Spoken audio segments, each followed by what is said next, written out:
Ay, ganun. Sa mukha.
Ha? Ay, agyan na dito darawan. Ha? Bali?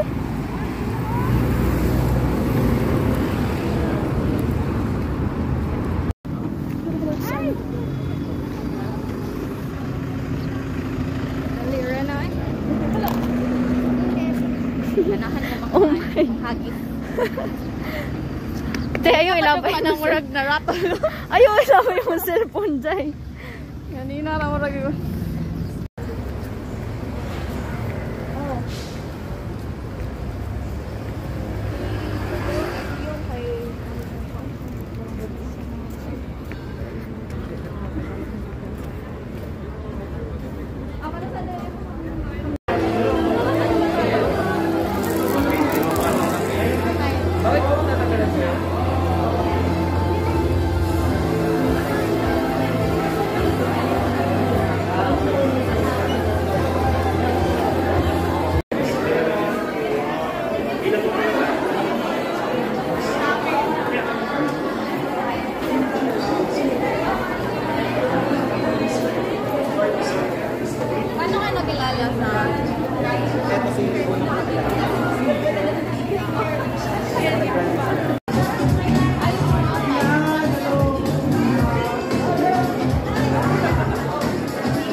See you at Paradise.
All over the world. Yes. Let's make some noise and this will be nice, please.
Pogi mo! Yeah, good morning, Tribe X. Woo! Kapakit naman. Sa totoo lang, hindi ko yung makita. Pakyut! Now, ayun. Sa yung mga first time na makita ako, gulat ka. First time na makita ako, malamang iniisip nyo, sino ba itong, sino to, parang walang gagawin mabuti. Okay, mag-alala yan, dito ka lang po sa sarili ko kanina habang nagbibihis ako. So, walang problema lang. Now, pero Biro, it's a great honor for me to welcome all of you in behalf of the Freelance Movement team to our first ever Tribe X. Grabe! Solid. And it's a great pleasure for and by the way, very huge welcome to all of you guys na nandito together with us. And Freelancing wrong. I have to accept that while it's simple, hindi ito para sa mga mahihina ang loob. I have to accept that I haven't clearly defined my goals because I lack commitment. I have to accept the wins from my fellow freelancers instead of gaining resentment from it. I have to accept, move on, and take action. So, going back, successful people, they keep on moving. And they gain motivation from consistency, taking actions, and their routines. The value of self-love while juggling your business. So I got back to my craft. I started tattooing again. I got back doing paper cutting again. And I read books. Things which I hadn't done before. Yung mga bagay na parang, wag ko munang gawin yan kasi it will take time. I was able to do that and it helped me cope up. And lastly, my why. One of the reasons why I started freelancing. Naiyak ako. I was able to help my OFW father retire and go home after years.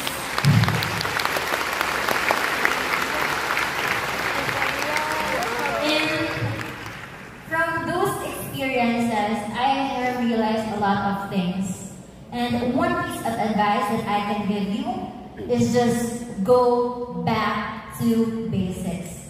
In life, we just need to glow, grow, and go.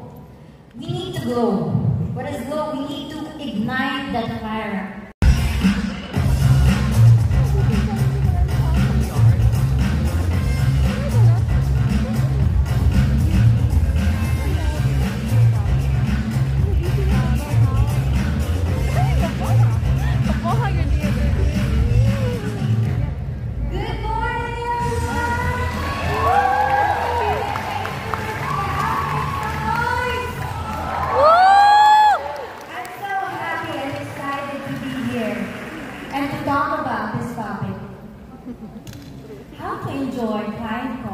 Even if you're introvert, like me. Alam nyo guys, being in this stage, in front of this big audience with the spotlight over me, this is so much fun for introverts. Honestly, yung kamay ko naglalamig na right now. And yung kaba dito, nararamdaman ko na. So, thank you so much. So, pwede nagkamali ako mamaya. Alam na akong bakit. Before I start, I have a question for you. As a freelancer, when it comes to talking with clients, alin kayo dito? Number one. Sino yung number one? Woo! Number I feel you. Number 2, yung slide. Wow, level up. Pwede, Okay. pwede 1.5. Ay, wow. Sana all, sana all. I love it. Do you know what? Sana all. You guys should be speaking over here. The reason I asked that was that I've been there. Number 1, number 2, number 3. I remember my first client call, January 2021. Grabe yung kaba ko, guys. It was in my personal network. They needed a website for an art project. Nakita niyo yung kulay-pula na yan? Yan ang confidence level ko. Ang taas mo. Grabe. And you know, bakit ba naging ganun? Bakit ba hindi ko na-enjoy yung call na yun? Ito yung some reasons. Too much noise. Before pa lang pumasok sa meeting na yun, this happened not just once, multiple times. Being rejected, not enjoying client calls. Guys, do you want to be happy like this for me? Yes! Louder! Yes! Awesome! So today, I'm going to share what I learned in my journey. So stay back because you understand. Something to think about. The difference between the first sentence and the second sentence is the attitude or the mindset behind it. Diba? So that's number 1. Is they need you as much as you do. They need your expertise, right? They need your creativity to solve their problems. Without you, they can't move forward. Interesting. Form to this blue dot, the desired future. Yung goal lang natin sa call na to, or any type of talking with clients, is to figure out sa line na yan, can you help with that transformation? Can you provide or help them attain their desired future? Sorry na, introvert kasi. Do you want to hear about it? Yes! Awesome. Awesome. Question. Ano ko? Wrong answers only. Ano to? Kuchita. Ano?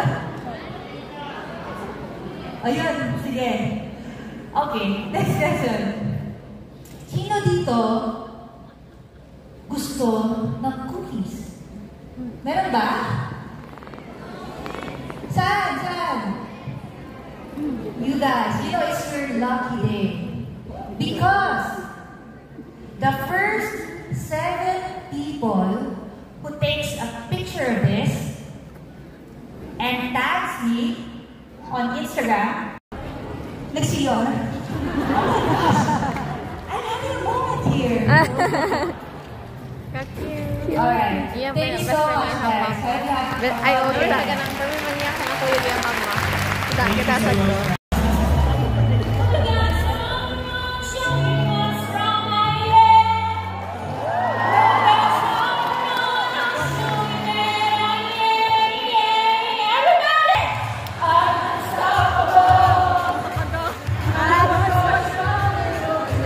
Memorize.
one question. Ayan, so, when you think of a lifestyle of an agency owner, nagmamanage ng multiple clients, kumikita ng 7-figure, 8-figure monthly, ano yung unang naisip ninyo? Ayan ba? Ay, nahinata na lang masarap buhay. O kaya ito, yummy. Kumakain sa masasarap na restaurant. Or the other way around. Ayan. So, ano tayo? Game on! Meeting with my team. Okay. Regarding the Congrats. Si Mayo, ansa na? Ansa ni? Hello, ansa ni? Or katuran ng... Ay, katuran ng video. Okay, I'll be honest. I'm both excited and happy right now. I'm excited because I'll be able to share my knowledge and experience with all of you guys. And I'm challenged because this is my first time speaking in front of large audience such as this.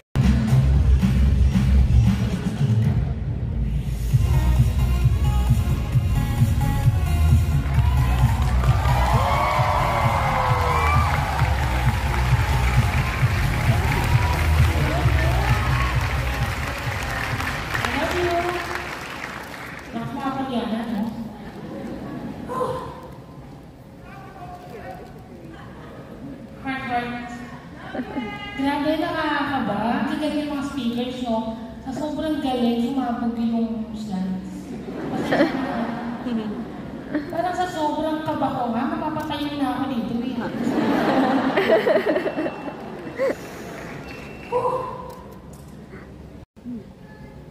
Kaya kung mapapansin yung tuloy kamay ko na niligas, hindi lang yan sa kaba. Normal yan.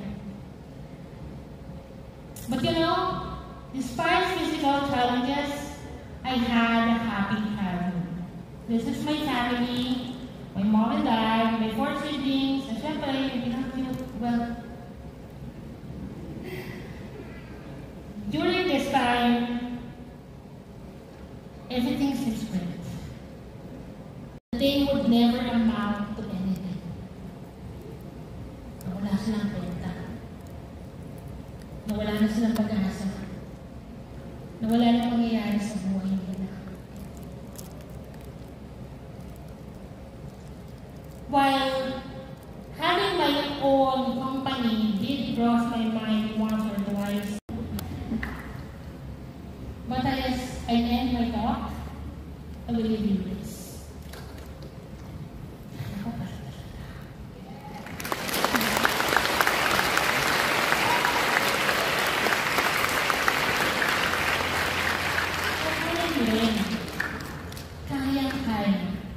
The time is now. Go after what you truly want. You are meant to fly.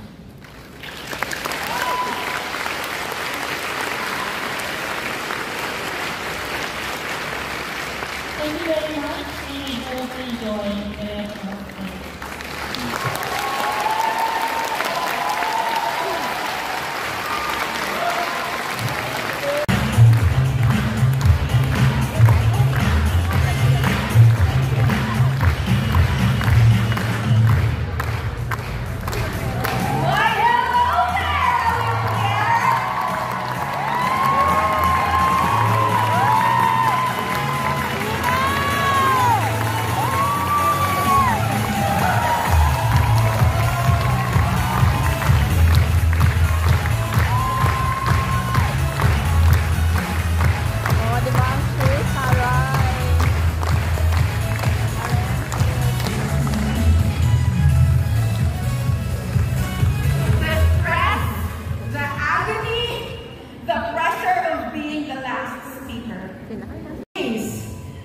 That I couldn't hand Samuel, that I couldn't touch him, that I couldn't carry him in my hands.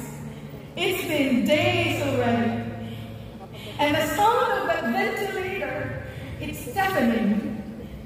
So I've had a close encounter of life and death, 21 days inside neonatal intensive care unit. It's the kind of death that's worse than my own.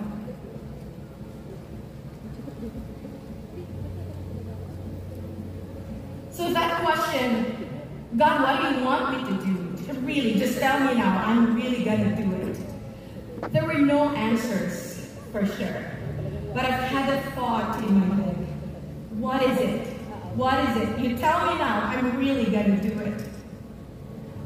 21 days inside that incubator, my life was transformed. Everything changed. One day, I was sitting next to Samuel. I was holding his tiny hands, and I was singing. I was extremely exhausted that time. Galing ako ng PCSO. Nanghingi ng tulong. I went back to the hospital. I opened the incubator and touched his hands. And I was singing my favorite song, I Am a Child of God. And I begged God, I begged my son to give me just one single sign of hope. I was so near of killing myself.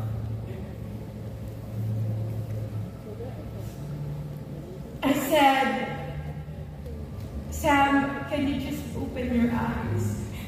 It's been a few days. I haven't seen your eyes yet. And he did.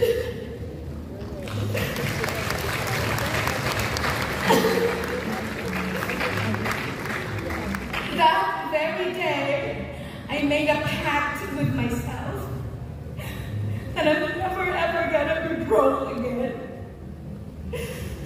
I said, God, I'm gonna spend the rest of my life worthy of such miracle. Motherhood, I tell you guys, it had its power of dreaming bigger things beyond myself. That's what it did to me. And I begged God, I begged my son to give me just one single sign of hope. I was so near of killing myself.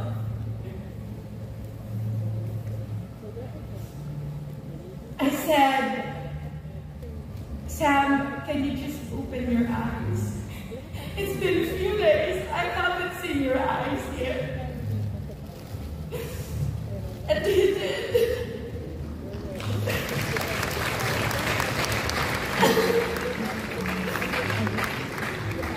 That very day, I made a pact with myself that I'm never ever gonna be broke again.